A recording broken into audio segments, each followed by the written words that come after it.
ನಾನು ಅಶೋಕ್ರವರೇ, ನಾನು ಕೃಷ್ಣರವ್ರಿಗೆ ನನಗೆ ರಾಜಕಾರಣದಲ್ಲಿ ನಾನು ಕೃಷ್ಣರವರಿಂದ ರಾಜಕಾರಣ ಬೆಳಿಲಿಲ್ಲ. ಬಂಗಾರಪ್ಪನವರಿಂದ ನಾನು ವಿದ್ಯಾರ್ಥಿ ರಾಜಕಾರಣ ಮಾಡಿದ್ದು. ಡಿಫರೆನ್ಸ್ ಆಫ್ ಒಪಿನಿಯನ್ ಬಂತು. ಬಂಗಾರಪ್ಪನವ್ರನ್ನ ರಾಜೀನಾಮೆ ಕೊಡುವಂತ ಸಂದರ್ಭ ಬಂತು. ಅವರು ರಾಜೀನಾಮೆ ಕೊಟ್ಟರು.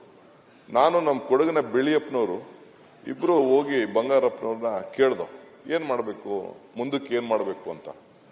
ಅವರು ಇನ್ನ ರೆಸಿಗ್ನೇಷನ್ ಕೊಟ್ಟಿರಲಿಲ್ಲ. ಸ್ವಲ್ಪ ನಮ್ಮಲ್ಲಿ ಇಂಟರ್ನಲ್ ಪ್ರಾಬ್ಲಮ್ಸ್ ಜಾಸ್ತಿ ಆಯಿತು.